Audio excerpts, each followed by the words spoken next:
días. Ánimo.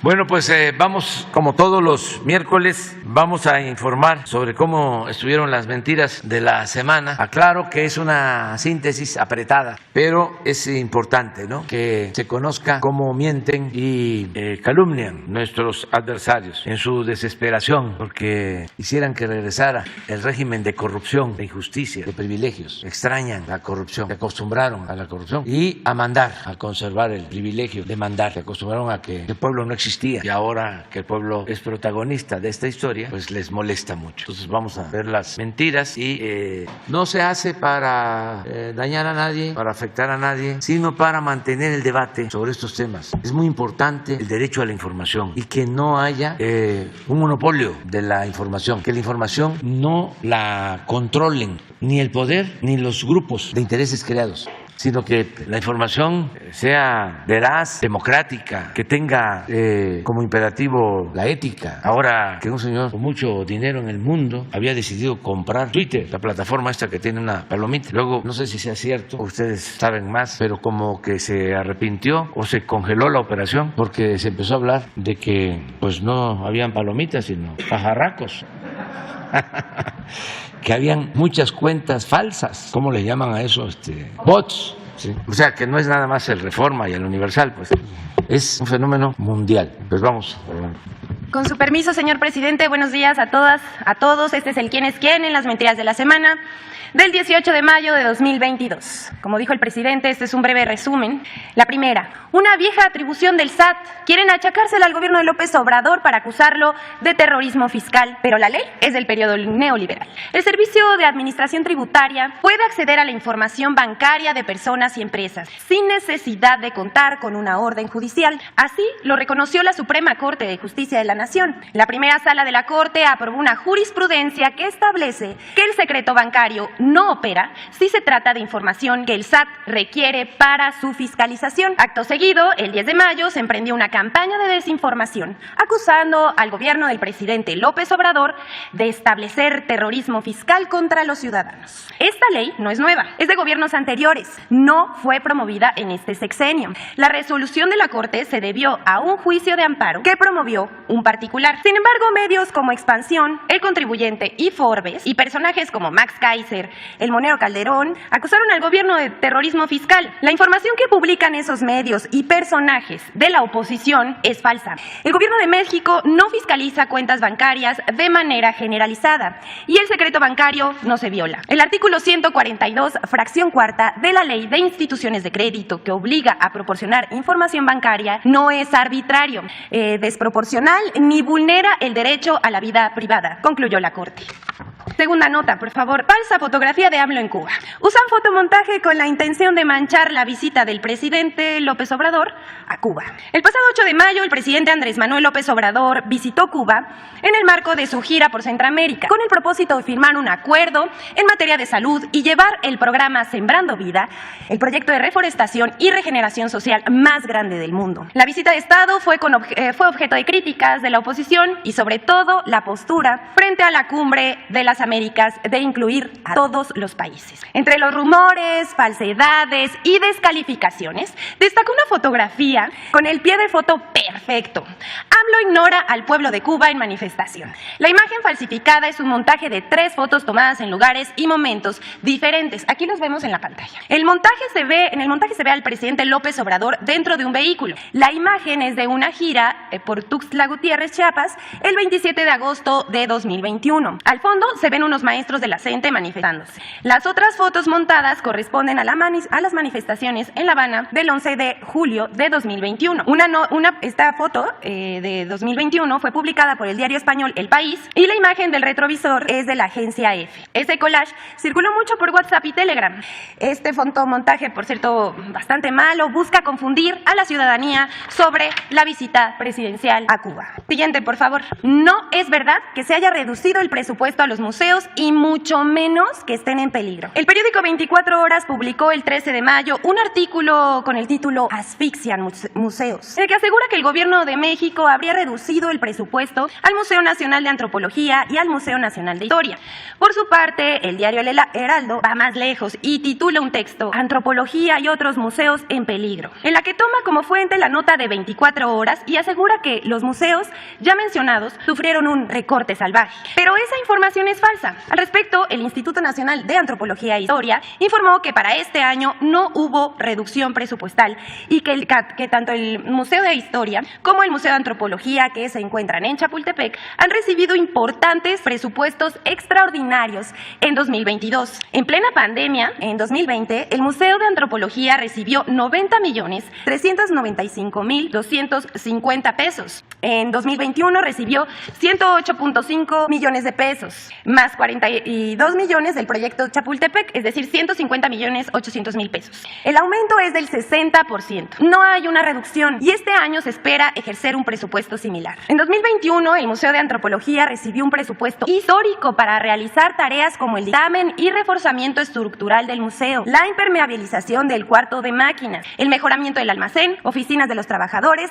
el taller de diseño de museografía, el archivo técnico del Consejo Nacional de Arqueología, la remodelación total de la Biblioteca Nacional de Antropología e Historia y la reestructuración de las salas etnográficas del propio museo. Y es que no hay nada de qué sorprenderse. No pasa un día en que la oposición no invente mentiras alrededor de los proyectos que emprende el presidente López Obrador. Recordemos que los museos se encuentran dentro de Chapultepec y está el proyecto del Bosque de Chapultepec, Naturaleza y Cultura, que abarca casi 800 hectáreas de bosque con un circuito cultural que abarca museos y otros espacios de recreación. Lo estamos viendo en pantalla. Son 12 kilómetros de manantial de la primera sección a la cuarta de Chapultepec, convirtiéndose en el bosque urbano más grande del mundo. Y todos los museos del bosque están recibiendo apoyo extraordinario para su mejoramiento. Es decir, buscan desinformar para desprestigiar, pues son incapaces de reconocer que este gobierno está comprometido con la cultura, las artes y que estos sean accesibles para todo el pueblo. Siguiente, por favor. Los médicos cubanos y la falta de médicos en México. Tras el anuncio del presidente Andrés Manuel López Obrador de que se contratarán 500 médicos especialistas cubanos porque hacen falta en México, en las zonas más pobres, se lanzaron con todo en medios y redes para criticar.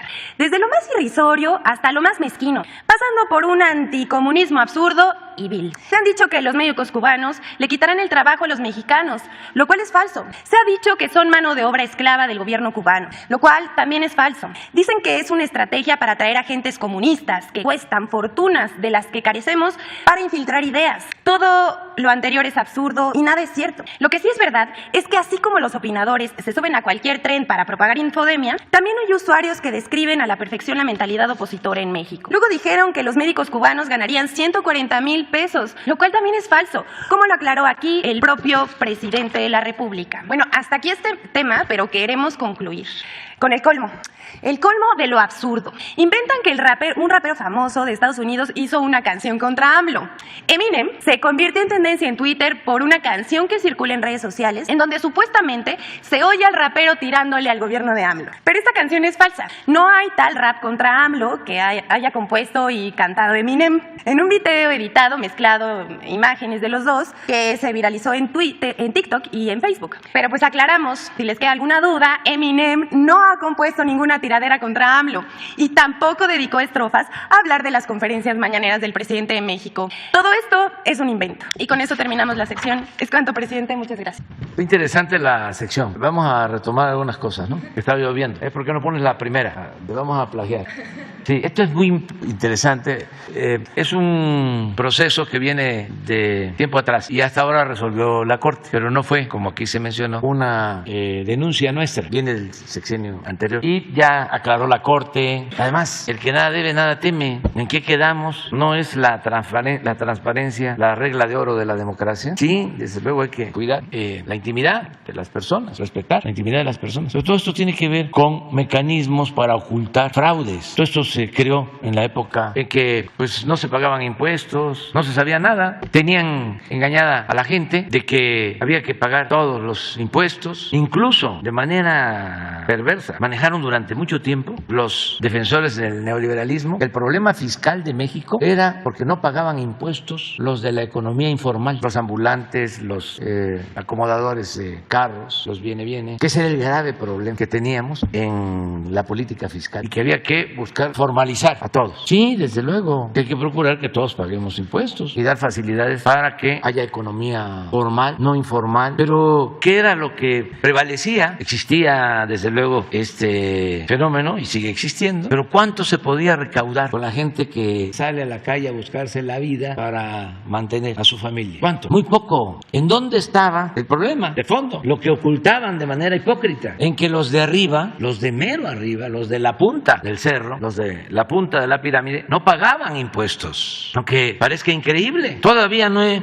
leído un reportaje sobre eso, porque esto no se presenta en otros países del mundo. Pues esto sucedía en el periodo neoliberal. Y aquí hemos dado a conocer la lista de las empresas, de los bancos que no pagaban impuestos. Entonces se protegían con el secreto bancario, con el que no se podían dar a conocer informes privados de estas empresas, de estas corporaciones. Pero me llama la atención y fíjense lo que es el pensamiento conservador actual y su enojo y el nivel intelectual. Este señor Max es de los más activos en contra nuestra. Creo que tuvo un cargo con Felipe Calderón. ¿Qué fue? Pertenece a Mexicanos a Favor de la Corrupción, de la Función Pública, sí, del Reforma. Pero miren el nivel del análisis, su profundidad. Una semana normal de un aspirante a tirano. Ese soy yo, ¿no? Uno, los obligo a volar del Chaifa. O sea, los estamos obligando a volar a partir o de salir de la terminal del aeropuerto Felipe Ángeles. Fíjense el nivel. Porque no estamos hablando de pues un campesino, de un obrero, de un maestro de primaria, de un comerciante. No, estamos hablando de alguien que se considera un experto. Dos, los niños se pondrán la vacuna de mi amigo el dictador. ¿Qué significa esto? Los niños mexicanos se pondrán la vacuna de mi amigo el dictador. Debe de estarse refiriendo a el presidente de Cuba, Díaz-Canel. 3, puedo violar el secreto bancario cuando quiera, de esto que hablaba. 4, inscribo a centroamericanos en el IMSS. O sea, si se hace un análisis de contenido sobre el pensamiento de este señor, es ultra conservador, facho. ¿Qué le afecta que trabajadores agrícolas de Guatemala, nuestros hermanos que vienen a trabajar a las fincas cafetaleras de Chiapas, tengan seguro social? Hasta en el Antiguo Testamento se establece: no trates mal al forastero, al migrante, trátalo como hermano. Pero a lo mejor va el señor al templo, pero olvida la doctrina religiosa de cualquier denominación. La regenta, esta creo yo que es Claudia, ¿no? Es inocente porque yo lo digo, o sea, Andrés Manuel. Este es un prototipo. Pero no es el único. Ya dije y lo voy a seguir repitiendo. Son millones que piensan así. Y yo respeto el derecho a disentir y la pluralidad y la diversidad. Y siempre he dicho que sería muy aburrida la vida si solo existiese una manera de pensar. Estoy en contra del pensamiento único. Pero es interesante la polémica, sobre todo para los jóvenes, porque esto predominó durante 36 años. Este pensamiento era el pensamiento dominante. Estaba yo viendo, a ver, la segunda. Otro, ¿cuál es el de Calderón? No, ese es también, ¿sí? Es el monero más conservador. Está en el Reforma.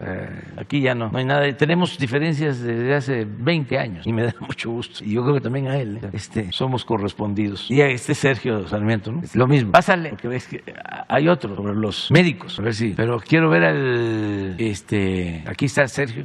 Los médicos cubanos trabajan en México como mano de obra esclava. Para empezar, todavía no llegan. No solo se les entrega su salario, ya no se les entregamos salario porque todavía no están, sino que se les imponen restricciones violatorias a los derechos humanos. No hay nada. Es un acuerdo que se ha suscrito. No me extraña de Sergio, por respeto a él. No voy a decir, además, ya he finado Monsi lo que opinaba. Sí, pero es ídolo de lectores de clase media que quiere que nos quemen en leña verde en el Zócalo. Y al mismo tiempo promueve las campañas en contra del odio y de la polarización. Miren, en México no necesitamos supuestos doctores. Ya resolvió de que no son doctores, están encomillados, cubanos. cubanos. Contamos con notables médicos de las más diversas especialidades, pero por lo que no requerimos de apoyos y menos de agentes comunistas que cuestan fortunas, de las que carecemos para infiltrar ideas sacadas del bote de la basura. Este debe estar vendiendo como 200, 300 mil libros cada vez que publica, si no es que más, porque el pensamiento conservador en México, como en todo el mundo, pero aquí deben de mantener ese pensamiento. Ya, él tiene mucho potencial, porque deben de haber, pues yo calculo, como 25 millones que piensan así. Aprovecho para decir que en esta polémica de los médicos, primero,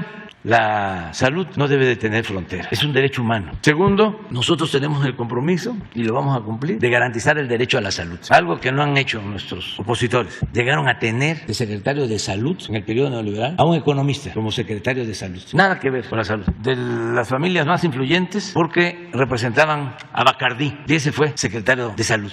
Ahora el secretario de salud nuestro, el doctor Jorge Alcocer, Premio Nacional de Ciencia, años en consultorios, empezando a trabajar como pasante en el medio rural, investigador de la emérito, con publicaciones reconocido mundialmente. Bueno, vamos a garantizar ahora el derecho a la salud. Y se ofenden los señores todavía, luego de que cometieron, para decir lo menos, el error de dejarnos sin médicos, porque tenemos un déficit de médicos generales y especialistas. No hay especialistas en los hospitales fuera de las ciudades. Y qué bueno que se está tratando este tema, para que en Benemérito, que hay un hospital del IMSS Bienestar con especialidades, nos hablen por teléfono hoy, o en Guadalupe Tepeyac, en Chiapas, y nos digan si hay especialistas, o donde están los hospitales, que nos hablen si hay cardiólogos, si hay pediatras, si hay especialistas. Pero no solo eso, qué bueno que se da esta polémica, porque el martes próximo vamos a dar a conocer todas las plazas que tenemos disponibles en todos los lugares donde hacen falta médicos, y se abre la convocatoria. No está de más decirles que en el Seguro Social y en el ISSSTE se repiten las convocatorias para especialistas por años, y no son ocupados los cargos. Pues vamos a dar a conocer aquí el martes, con el compromiso de contratación de inmediato a todos los médicos, con los mejores sueldos. Si estamos haciendo lo de Cuba es porque necesitamos los médicos, y le agradecemos al pueblo de Cuba, al gobierno de Cuba, a los médicos cubanos por su solidaridad. Imagínense, si yo tengo el compromiso de que no falten los médicos, que no falten las medicinas, que se garantice el derecho constitucional a la salud, que deje de ser letra muerta, y no tengo médicos, pues de Cuba o de Estados Unidos o de Francia, de donde sea, pero que la gente sea atendida. ¿Saben? Una de las muertes más frecuentes, sobre todo en el medio rural, son los infartos, porque no hay cardiólogos, ni siquiera los medicamentos para que el paciente infartado resista y pueda llegar a un hospital y ser atendido. Y estamos hablando de cardiólogos, pero no tenemos la especialidad de intervencionistas, que son los que hacen cateterismo, y es una de las principales causas de muerte en el país. Pues yo no quiero eso. A mí me dio un infarto y me salvé porque estaba yo en la ciudad a media hora de un hospital, pero si tardo media hora más, no lo estaría contando. Entonces, ¿por qué no tener a los médicos? Y que sepan los conservadores, egoístas, hipócritas, que no vamos a dar ni un paso atrás. Es un timbre de orgullo tenerlos a ellos como adversarios. Gente sin convicciones, sin ideales, repito, individualistas, sin dimensión social. El típico conservador. Resuelve tu problema y dale la espalda al prójimo. Primero tú, luego tú, siempre tú. Ese es el pensamiento. No, lo respeto, no lo comparto. ¿Qué atractivo puedo tener de conversar con Sergio Sarmiento? Yo creo que es recíproco, pues nos aburriríamos. A mí me daría mucha flojera. Yo creo que también a él, para ser parejos. ¿Ya, no hay otra? Bueno, ahora vamos. La 3. 4, 5, 6 y 7. Ahí. Ya. Donde lleguemos. Ah, no, pero acá tenemos 3 que quedaron para el lunes. No, pero ya vamos a empezar. Ya está en exhibición la pistola que me mandó a hacer para regalarla el presidente Madero a Francisco Villa. Ya está en el Museo de Antropología, se puede ver. Está en la exposición La Grandeza de México. Ya la colocaron y es historia, es algo muy importante, relevante. Bueno, vamos a ir intercalando. Contigo primero. Buenos días, presidente. Diana Benítez, del periódico El Financiero. Siguiendo con esto que comentaba, para no crear estas suspicacias en torno a la contratación de médicos cubanos, insistir en que si se puede hacer público el convenio de colaboración con Cuba y cómo será esta contratación de médicos. Y también, hablando de contratos, la Suprema Corte de Justicia de la Nación confirmó que se mantengan en reserva los contratos de vacunas. ¿Usted está de acuerdo con ello? Justo acaba de decir que la transparencia pues es la regla de la democracia. Sí, en el primer caso se quedó de que ayer se iban a entregar los acuerdos que se firmaron. Si no se ha hecho, se entregan hoy. Firmamos acuerdos en materia de salud con el gobierno cubano, ahora que fui a La Habana, que tiene que ver con los médicos, que tiene que ver también con la formación de médicos generales que quieran formarse en una especialidad, que tiene que ver con medicamentos, con vacunas, todo completo se va a entregar. Acerca de la resolución de la Corte, pues aunque sea legal y nos piden a nosotros información, no la vamos a negar. ¿O se haría públicos los contratos con todas las farmacéuticas? Todo.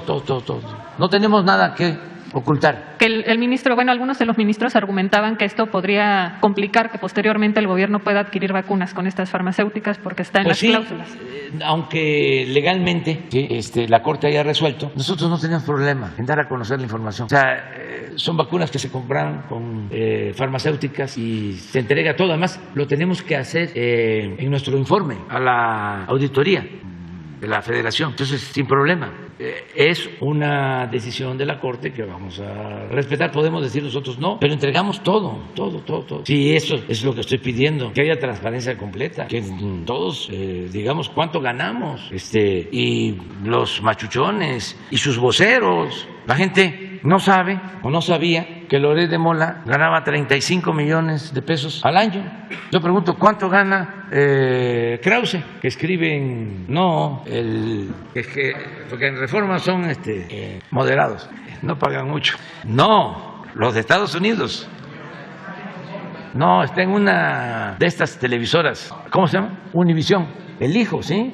De ese me refiero, que ese está en contra también de nosotros. Y con todo respeto, nuestro amigo Ramos, pues esos les pagan muy bien porque defienden una postura. Pero a lo mejor Ramos puede ganar al mes pues más de lo que todos ganamos aquí. Aunque parezca increíble, llegan a ganar 20, 25 millones de pesos mensuales. O sea que si sumamos todos, también los compañeros camarógrafos, a lo mejor no le llegamos.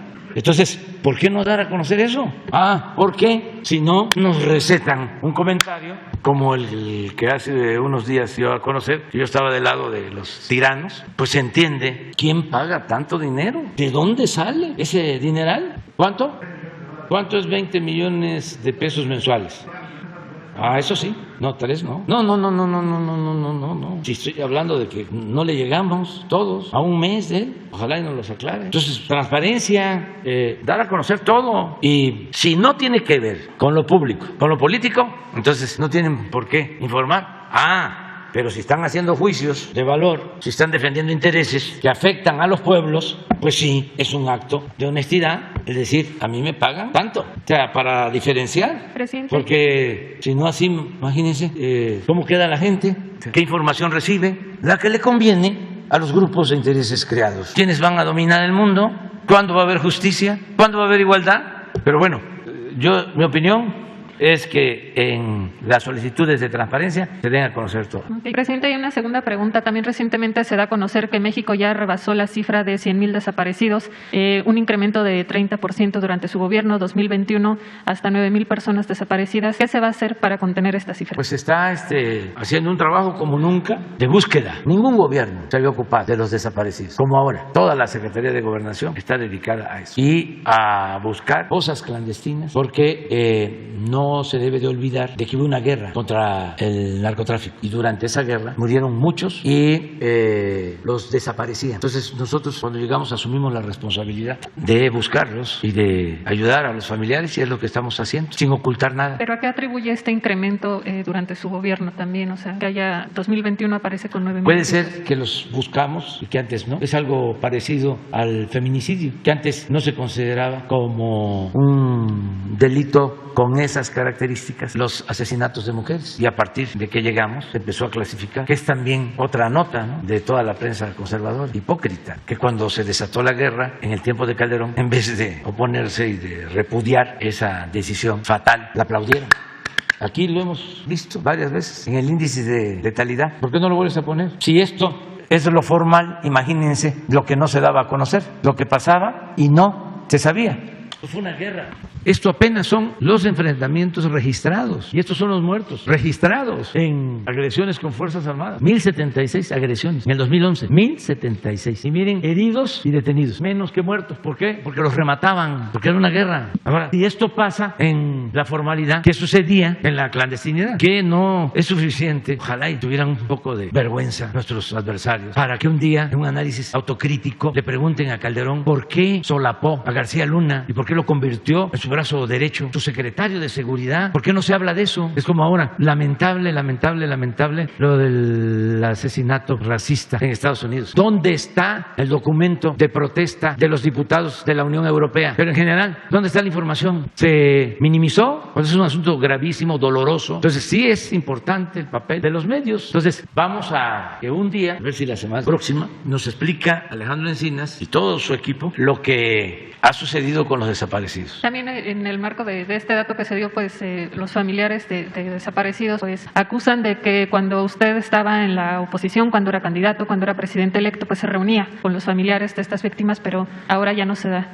¿Algún encuentro? Siempre me he reunido con ellos, siempre me he reunido con ellos. ¿Se mantiene ese compromiso? Sí. Y es un asunto de convicciones.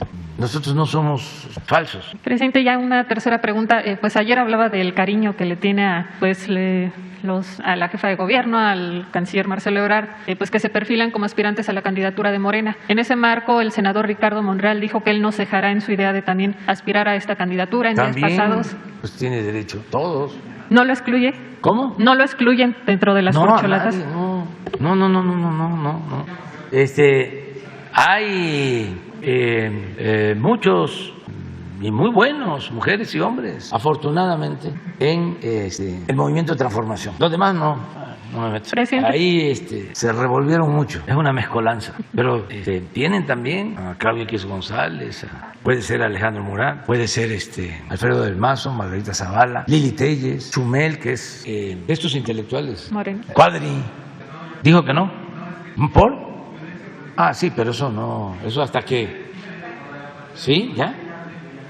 Pero ya se agotó el proceso, porque todavía hay, pero bueno, sí hay, Loret, todos somos Loret. En la presidenta, rápido, en la encuesta del Financiero del lunes, tanto Claudia Sheinbaum como Marcelo Ebrard prácticamente salían empatados. ¿Usted considera que están empatados en posibilidades de competir? No me meto ya, ya es mucho, ya. Gracias, presidente. Sí. Lo que sí debe de quedar muy claro, y eso lo tenemos que lograr entre todos, es que se acabe la práctica antidemocrática del tapado, y lo vamos a lograr. Sheila, que quedó pendiente, vamos a ir alternando, sí nos va a alcanzar el tiempo, sí vas a llegar. Buenos días, presidente. Shaila Rosagel, corresponsal del Grupo Gili, El Imparcial de Sonora, La Crónica de Mexicali, Frontera de Tijuana. Presidente, preguntarle cuáles van a ser los temas que va a tratar con los pueblos originarios de Sonora en esta gira de fin de semana. Si ya le adelantaron algo los series antes de que usted acuda para allá el domingo, sobre si van a aceptarlo de dejar de cazar el borrego cimarrón. Y también de Sonora, preguntarle cuándo va a entrar en operaciones el hospital de especialidades que se inauguró en septiembre. El gobernador Durazo dijo la semana pasada que hay algunas fallas en el sistema eléctrico y que se requieren 96 millones que el INSABI va a aportar y que ya tiene la mitad del dinero. ¿Cuándo quedaría listo para entrar en operaciones? Sí, pues vamos a tener reunión con los grupos indígenas de Sonora. Vamos a estar viernes, nos vamos el jueves en la tarde porque el viernes temprano va a ser la reunión de seguridad en Obregón y también la rueda de prensa, y luego nos vamos con los guarijigos y vamos a estar también con los mayos, y luego vamos con los yaquis, con los eris, y vamos también a la sierra. Nos regresamos hasta tarde del domingo. Vamos a tener estas reuniones y vamos a tratar varios temas. Lo de la cuestión de salud, el hospital que está funcionando. Hoy tengo una reunión para ver lo que se está haciendo en cada región. Me van a acompañar los servidores públicos que atienden, que están trabajando ya en distintos programas, y vamos a estar el fin de semana, como acordamos, en Sonora. ¿Qué secretarios lo van a acompañar, presidente? Van a ir secretarios y subsecretarios. Van básicamente los encargados de la operación de las obras. Va el director de Conagua, va la secretaria de Bienestar, van los dirigentes de los pueblos indígenas, van, pues en la reunión de seguridad va a estar el secretario de la Defensa, creo que el jefe de Estado Mayor o subsecretario de Marina, porque va a salir el almirante Ojeda, pero sí va a haber un representante, va Rosa Isela Rodríguez, va el secretario de Gobernación, nos van a acompañar, va Zoé Robledo, porque vamos a firmar el convenio de salud con Sonora y allá vamos a estar. Nos da mucho gusto ir a Sonora. Ya que va Zoé Robledo, allá podrían decir, o sea, no hay todavía una fecha para que inicie operaciones este hospital, que ya es del IMSS Bienestar, que le pasó al IMSS Bienestar, el Hospital de Especialidades de Hermosillo. Yo creo que hoy sabemos ya cuándo empieza a operar y lo vamos a decir allá. Me comprometo a decirlo el viernes en la conferencia, si te parece. Y en la cuestión de la Casa del Borrego Cimarrón, ¿no ha recibido ningún adelanto de los CEDIS? Todavía no, pero hoy vamos también a preguntar. Para los que no tienen los antecedentes, los CEDIS pues tienen ingresos porque permiten la Casa del Borrego Cimarrón en sus tierras. Tienen la isla del Tiburón. Es una cultura, una etnia de mucha tradición, de costumbres, mantienen su lengua, es de las culturas más extraordinarias de México. Y por necesidad, pues tienen ellos que obtener estos recursos. Hay cazadores que pagan para cazar a borregos que están en las tierras, en las islas. Entonces, la propuesta que les estamos haciendo es de que se cambie esa actividad por la observación, que puedan ir a observar el borrego cimarrón sin cazar. Pero como no va a ser lo mismo en términos económicos, nosotros les estamos ofreciendo ayudarlos para que tengan sus ingresos y que ellos ayuden como guías de turistas, de gente que quiera ir a conocer esas bellezas también naturales, esa costa de Sonora y la importancia de esa cultura. Hacen las mujeres los collares más bellos que he visto, algo excepcional. Yo tengo la dicha de que cuando voy me dan un collar y tengo una cajita que guardo para que cuando llegan visitantes distinguidos les doy un collar, que es algo espléndido. Entonces vamos allá de nuevo y tenemos que ayudarlos con lo del agua, que es otra demanda que tienen, y se hicieron exploraciones y no fue buena el agua que está cerca de las comunidades, de modo que no descartamos el hacer pozos a distancia y hacer un acueducto, pero en eso estamos. Gracias, presidente. Ya en una segunda pregunta, ¿cómo va el proyecto del segundo piso del distribuidor vial que se anunció en febrero en Tijuana? Si tiene algún avance de cómo va ese proyecto, y también preguntarle, el lunes comentó que el canciller iba a sostener una llamada con el secretario de Estado, Antony Blinken, que iban a hablar sobre lo de la cumbre, o sea, ver qué temas platicaron, si hablaron de la cumbre o algún otro tema, si se realizó esta llamada. Sería todo, presidente. Gracias. Sí, se está viendo lo de la cumbre. Hoy hay una llamada, no porque al senador responsable le afectó el COVID, entonces lo vamos a hacer como en teleconferencia, o sí nos vamos a reunir a las 11:30. Sí va a estar el embajador, sí va a estar Marcelo Ebrard, sí, no sé si aquí o con él, pero sí va a estar, sí va a participar el embajador Ken Salazar. Lo otro que hablabas, te preguntabas.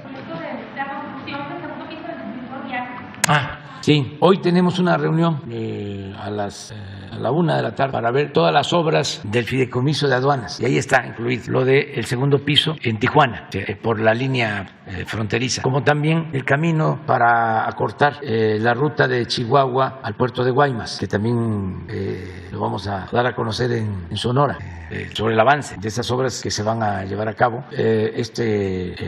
Camino nuevo de Chihuahua a Guaymas va a permitir un ahorro considerable de tiempo, la carretera nueva. Entonces vamos a informar también, ya tenemos los recursos. Muy bien, seguimos aquí con Miguel.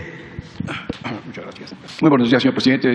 Muy buenos días a todos. Señor presidente Reyes Razo, su servidor. En vísperas no sabíamos que este señor senador se había contagiado, pero ¿cómo lidia el presidente de México? ¿Cómo esgrime? ¿Cómo argumenta? ¿Y cómo defiende su postura ante actitudes hasta arrogantes que no son nuevas? En 1971 1972, el presidente Luis Echeverría Álvarez, que tenía por costumbre decir que esto se escuche muy bien en Washington. Entonces le aplaudían a rabiar, pero como me decrecía la ovación, añadía, pero también en Pekín y también en Moscú. Entonces se desalentaba un poco o mediaban las cosas. En 1972 se disponía a ir a China. Los Estados Unidos, el presidente Nixon, se oponían, le hicieron ver que no era conveniente, que no querían. Y súbitamente, la víspera de que emprendiera el viaje, salió de La Paz, Baja California, y lo despedimos. Yo trabajaba para Notimex entonces. Se presentó el señor David Rockefeller, nada más, a desayunar en Los Pinos. Teníamos el problema que quería resolver su paisano, el ingeniero Rovirosa Aguade, del canal Mohawk, el agua de que estaba llena de salinidad del Colorado y que salinizó buena parte del Valle de Mexicali. Un gran, y era arrogante en la entrega de aquella agua. En 75 el presidente Echeverría dice: sionismo es racismo. Decreta los grandes promotores del turismo en el mundo, judíos, un gran boicot que mató a la industria turística mexicana y que muchos años después, estando yo en Jerusalén platicando en relaciones exteriores, me dijo quién iba a ser embajador en aquellos entonces, 1992 quizá. México le clavó una espina al corazón de Israel. Y como ya no hay 77, ya no hay no alineados, ya no hay tercer mundo, vamos a exigirle al presidente Carlos Salinas que retire ese voto a la hora convenida. Y le dijo: oiga, pero el convenio, pero el boicot, no han pagado nada. Eso que los dejó en la miseria, dijo, no ha pagado absolutamente nada.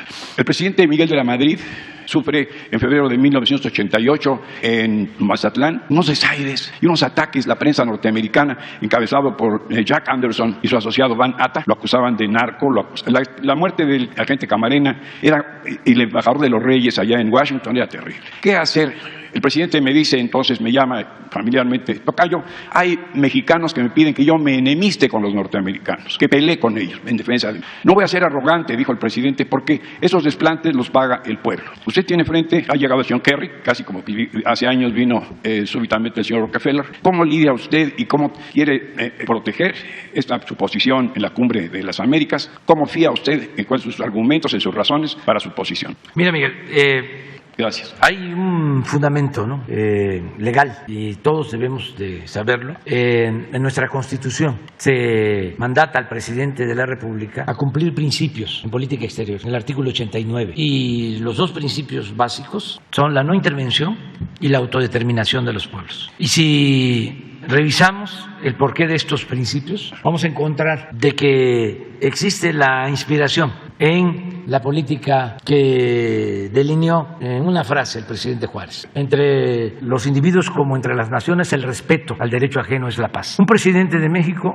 no puede omitir esos principios. Eso por lo que corresponde a la legalidad. Pero también yo considero que es necesario un cambio en la política exterior del mundo. Ya no es posible seguir, en el caso de América, con la doctrina Monroe, ni con la consigna de que América para los americanos, ni mantener las pugnas que se originaron durante la Guerra Fría. Es el momento de inaugurar una etapa nueva en la relación de los países de nuestro continente, de nuestra América. No caracterizados por la hegemonía, por el predominio, por el injerencismo, por las imposiciones, sino por las relaciones de amistad, de cooperación, de unidad de los pueblos. Y creo que es el tiempo. Política, entre otras cosas, es tiempo, es el momento. Y creo que la cumbre podría ayudar a iniciar una política nueva, y le tengo confianza al presidente Biden. Creo que él podría dar este paso y hacer atrás toda esa política anacrónica, injusta, de subordinación, de falta de respeto a la independencia, a la soberanía de los pueblos, de los países. Y tengo ese sueño de que en Los Ángeles nos unamos todos y comparten ese punto de vista, porque no es solo nuestro, otros pueblos, otros gobiernos. Y, repito, creo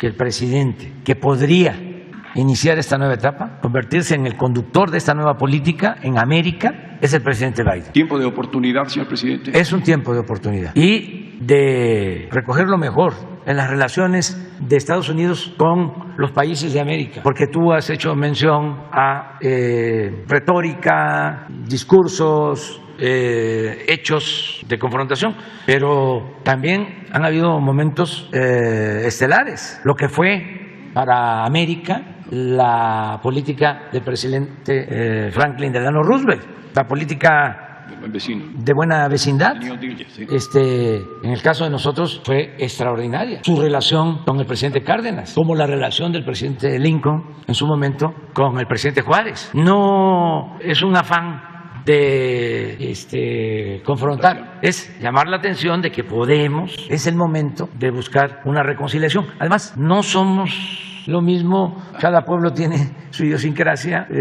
somos independientes, claro que vamos a tener diferencias, pero podemos dialogar, podemos, de acuerdo a lo que establece también el artículo 89 de nuestra Constitución, resolver las controversias por la vía pacífica, solución pacífica de las controversias. ¿Por qué no dialogamos y no caemos en errores? Para mí, lo de la invasión de Rusia a Ucrania, la guerra reciente, fue un error. Falló la política, la diplomacia, que como siempre digo, la política, entre otras cosas, se inventó para evitar la guerra y se debió dedicar más tiempo a la política, más tiempo a la diplomacia, porque la guerra es el horror. Entonces, no vamos a seguir con lo mismo. Luego, entonces, señor presidente, y de acuerdo con nuestra Constitución y el apego que usted le debe a al propio documento magno, vamos a inferir que parte de la Cuarta Transformación es una política activa en lo exterior, sí, con apego a la Constitución mexicana. Sí, sin presidente? Tanto protagonismo, porque también te puede hacer una política exterior con apego a principios, sí, la política interior es consecuente. No podemos ser candil de la calle y oscuridad de la casa. Por eso he dicho también de que la mejor política exterior es la interior.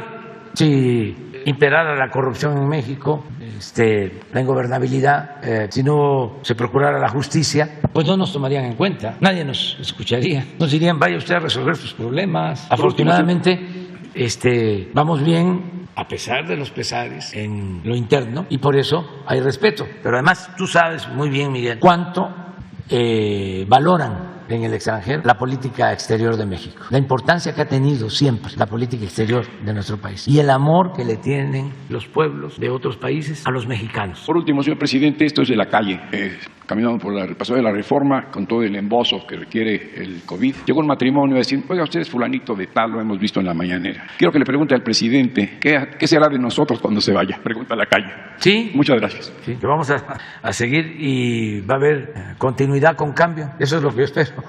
Continuidad con cambio. Yo espero que continúe la transformación con otro presidente, hombre o mujer, y que sea el pueblo el que elija libremente. Pero tenemos la fortuna de contar con un pueblo excepcional, el pueblo de México. Y no olvidemos que eso se lo debemos a nuestros antepasados, a los que crearon las grandes civilizaciones en México, ese pasado glorioso que es el que le da la grandeza a México. Por eso no olvidemos nuestras culturas, no olvidemos nuestro pasado, no olvidemos de dónde venimos y no les hagamos caso a los que piensan que el México profundo es cualquier cosa, es nada, y no confundamos educación con cultura, porque ya sería insistir demasiado, pero un intelectual de los de más fama llegó a referirse de manera despectiva de un pueblo de Oaxaca. Oaxaca es de los pueblos con más cultura en el mundo. Pero ese intelectual no sabe de eso y es una eminencia en otros terrenos, pero no conoce la cultura de los pueblos. Por eso vamos de gane por la grandeza cultural de México. Así, viene Hans, se prepara Hans. Aquí está, vamos en la lista, ya estamos saliendo. Buenos días, presidente. Jocelyn Gutiérrez, corresponsal de La Lista News. Quisiera retomar el tema que expuso ahorita mi compañera sobre que México rebasó las 100,000 personas desaparecidas. Con este contexto, también mencionar que esta cifra va en incremento desde el 2006. Y con este contexto quisiera yo exponerle, presidente, que las recomendaciones en los mecanismos de la ONU señalan que se debe delimitar la participación del ejército en las tareas de seguridad y que esta política no sea permanente, debido a la estrecha relación que tiene con el tema de desaparecidos en el país. Mi pregunta es si usted está dispuesto a llevar a cabo esta recomendación. Y si me permite realizarle 2 preguntas más, por favor. Bueno, yo pienso que son cosas distintas, ¿no? Y debemos de actuar con juicio práctico y con argumentos. Puede ser que ideológicamente no nos guste la participación del ejército en tareas de seguridad pública, pero si esa participación se lleva a cabo con respeto a los derechos humanos y no hay en los mandos superiores la intención de reprimir al pueblo, ya eso hace una diferencia considerable. O sea, no podemos ser maniqueos en estos casos. Si al ejército se le da orden de llevar a cabo masacres limpias y de rematar a heridos, pues eso es reprobable, eso es inhumano y es es una responsabilidad y no solo eso, puede ser hasta un delito de quien ordena ese proceder, pero ahora son cosas distintas. Nosotros no tenemos hechos de represión, han habido algunas cosas que nosotros lamentamos, se han corregido, pero se puede observar en recomendaciones de derechos humanos y en los datos oficiales, porque no permitimos la represión. Bueno, hace poco hasta se burlaban de que unos presuntos delincuentes iban detrás de los militares y pusieron algunos que el ejército había sido humillado. O sea, ¿qué querían? Que los enfrentaran y que se produjera una masacre. O otro caso tan sonado también por esa mentalidad, lo de Culiacán, lo de la detención y liberación del hijo de Guzmán Loera. Pues hicimos la valoración que iban a significar más de 200 muertos y dijimos no, además inocentes, hasta de familias de quienes no tenían que ver, muy cuestionado. Es distinta nuestra política, completamente distinta. Entonces, claro, dejaron crecer tanto. Es lo mismo, el pensamiento dominante que se arraigó del diente por diente, ojo por ojo, la ley del talión. Y el que a hierro mata, a hierro muere. Sí, ponlo, porque es importante, porque este es el debate. Pon lo que dijo el que fue gobernador de Coahuila, cuando estaba en su apogeo la represión,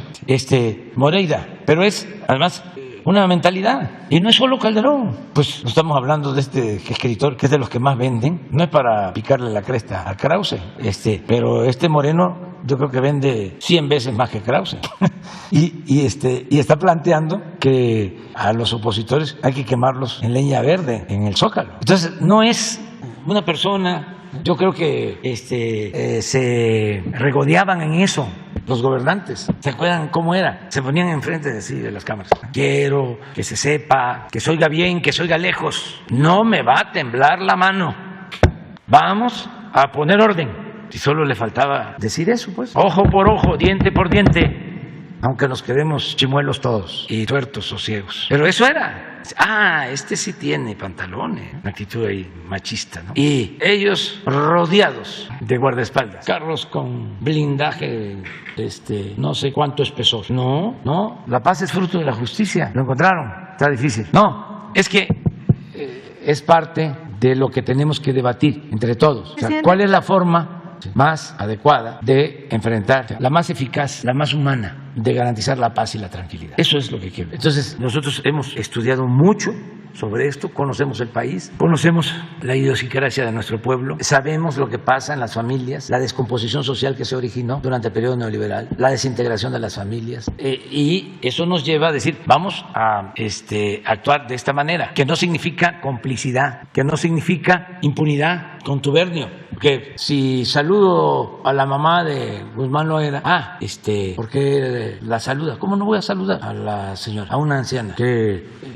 voy yo a una gira y ella va a encontrarme junto con otros? Es un acto público. Entonces, imagínense que no me bajo de la camioneta porque es la mamá de Guzmán Loera y me puede ir mal en mi imagen. ¿Qué va a decir cualquiera de estos personajes? Hubiera sido como la imagen que presentó hace unos momentos. Hubiera sido como la imagen que presentó hace algunos momentos, que según estaba ignorando a las personas de Cuba. Algo así hubiera sido. Sí, no, pero si me pongo a pensar que van a...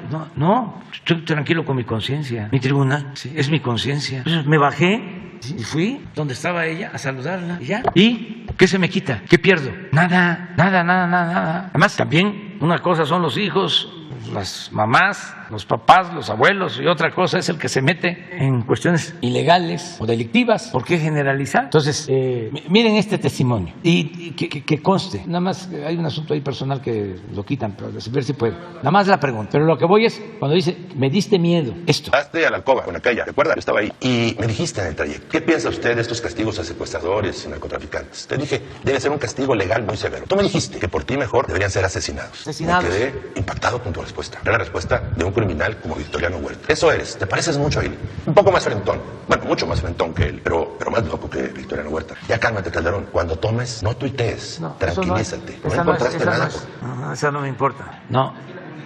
A eso donde dice que le preguntó, yo se los parafraseo, le preguntó ¿qué opinas de fulano de tal o de esos? Y a ver, pónganlo para que no vaya a pensarse que estoy inventando. Esa parte, me diste miedo, Felipe. Presidente, en lo que van buscando en ese segmento, ¿pudiera pasar a la segunda pregunta? Sí.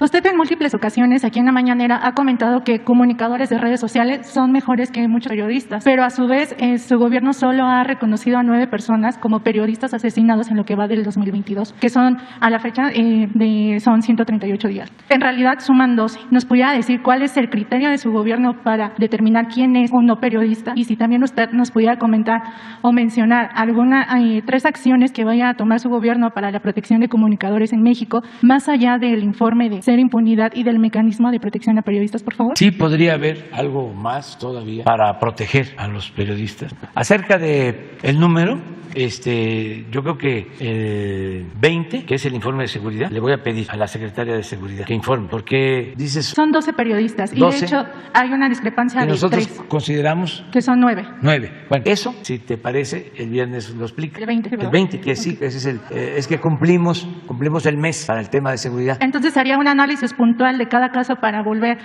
digamos, a analizar si sí cumplen las especificaciones de ustedes, si son periodistas sí, o no. pero que ellos expliquen por qué no los consideran periodistas, nuestros funcionarios. Correcto. Y ¿sí? Entonces, de momento, su gobierno no ha delimitado otras acciones que vaya a implementar para la protección de periodistas. Pues sí, todas las que se puedan aplicar y las estamos llevando a cabo. Estamos atendiendo todo lo relacionado con amenazas y la seguridad de los periodistas. Trabajamos todos los días en eso y se ha avanzado, está avanzando. Les diría que no prevalece la impunidad en delitos. No quisiéramos que nadie perdiera la vida. De hecho, por eso lo más importante es cuidar, prevenir.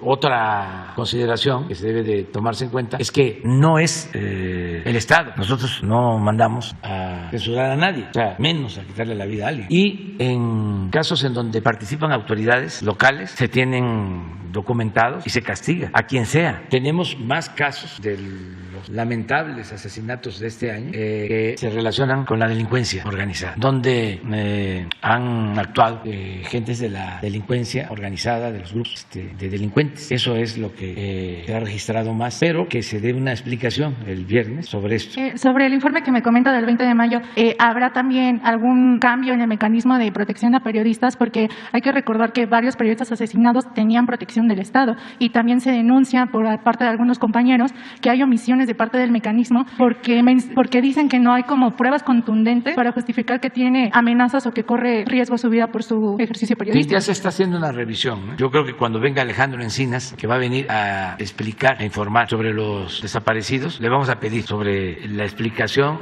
del funcionamiento de la protección a periodistas. Lo vamos a hacer, si les parece, la semana próxima. El viernes informamos sobre seguridad y la semana próxima sobre lo de desaparecidos y el mecanismo de protección a periodistas. Perfecto, presidente. La última pregunta que tengo para usted es más bien comentarle el caso de Juan Alonso Santizo. Es una migrante indígena de Guatemala, quien lleva 7 años en prisión preventiva en Tamaulipas. Es acusada de secuestro, sin embargo, no hay pruebas en su contra para poder sentenciarla. La misma ONU ha emitido recomendaciones a México para su liberación después de haber confirmado que fue detenida arbitrariamente y que sufrió tortura durante el proceso.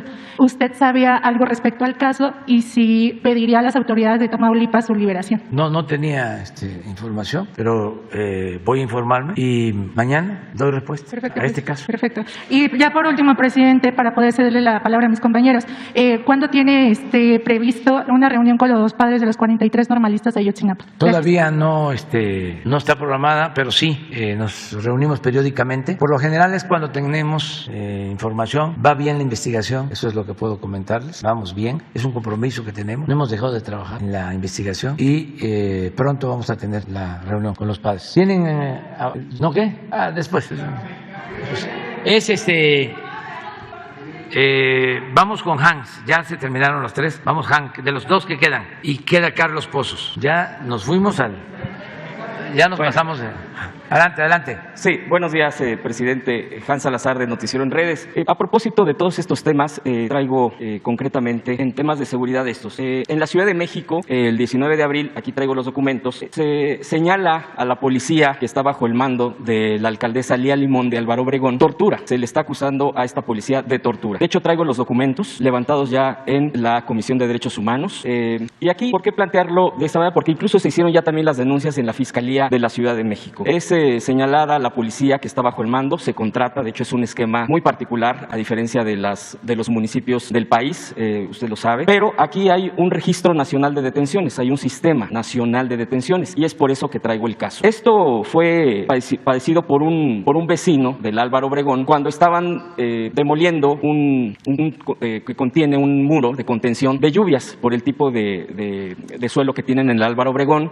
Por parte de la alcaldía fueron a reclamar vecinos porque les afectaba, y pues en estos reclamos llegó a la policía por parte del Álvaro Obregón a cargo de esta alcaldía, de la alcaldesa, y empiezan a someter a un menor de 16 años. Llega el tío, lo trata de defender, empieza a grabar, y ese fue el pecado, porque la policía también lo somete y se lo lleva.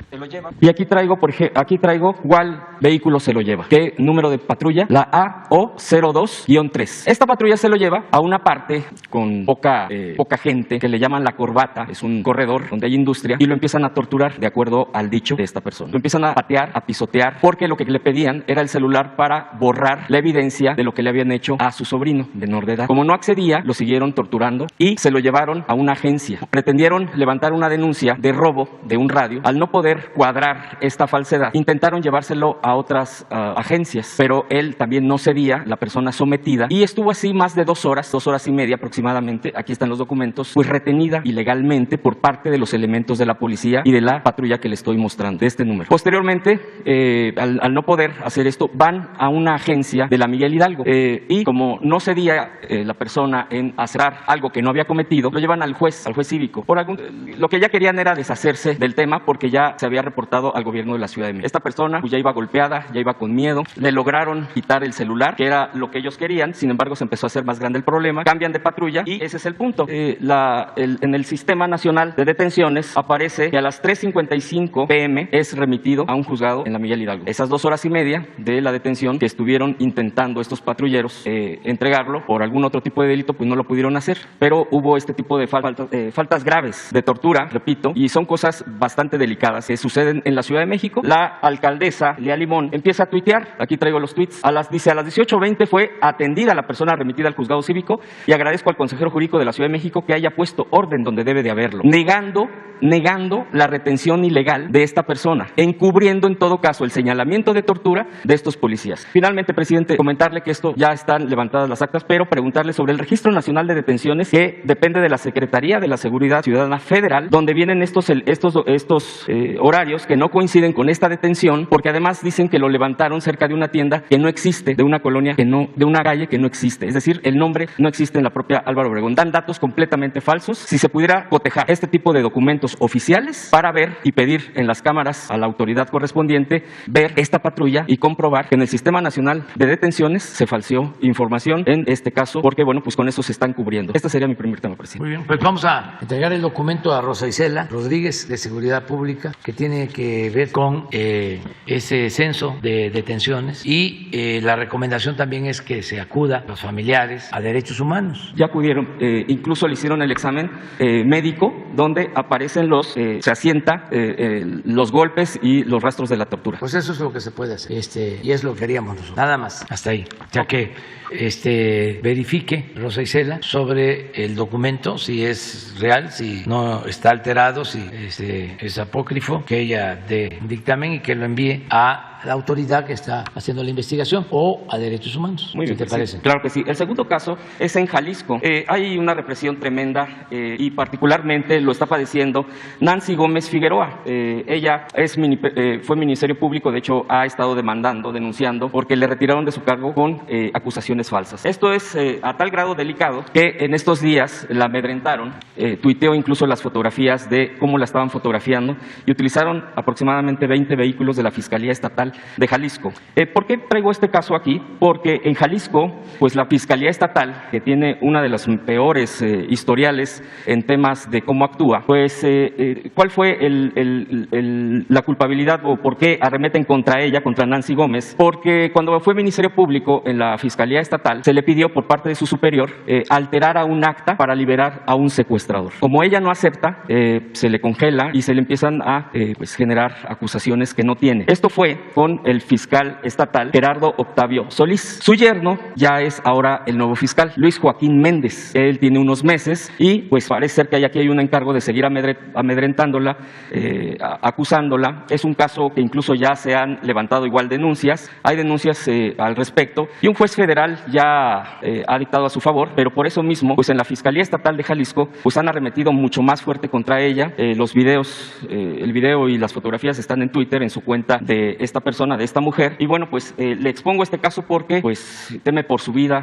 por la situación que está pasando esta mujer, que bueno, pues se opuso a alterar un acta del Ministerio Público Estatal. Entonces, este es otro caso, presidente. Yo sé que finalmente tiene que ver con autoridades estatales, pero la única forma de recurrir para salvar la vida, a ese grado estamos en el país, en varios estados, es recurriendo de esta manera, como hace un momento decía, ¿no? El tema de los periodistas, el tema de qué está sucediendo con la falta de atención, también con una periodista de Culiacán, Sinaloa, que también no le han dado la atención, ya también la amedrentaron, y también traigo el dato, y si me permite también dejar esos datos para ver si le hace caso el mecanismo, porque no ha recibido atención. Y aquí traigo el dato también de esta otra periodista, y bueno, pues son los que le vengo a exponer, presidente. Prácticamente me aboco a este tipo de denuncias, porque bueno, sabemos perfectamente que también si se expone aquí, es como también empiezan a reaccionar varias autoridades estatales. Esa es la vergüenza que la verdad debería de tener diversos funcionarios, que solamente así hay personas que prácticamente dicen sola, quizás sí salvo la vida, porque estos están sobre de uno, y más que en los estados parecen los varios gobernadores se sienten virreyes. Entonces, pues eso es lo que le expongo, presidente. Muy bien, vamos a sí, le entrego toda la información. Sí, con Jesús. En los dos casos estos, lo de Nancy y lo de la periodista de Sinaloa. Sí, bueno, les propongo, nada más falta, hay que felicitarnos, porque nada más nos quedó pendiente uno. Carlos Pozos, mañana número 1 y abrimos, ya no hay lista, sí, se acabó la lista, ya, mañana.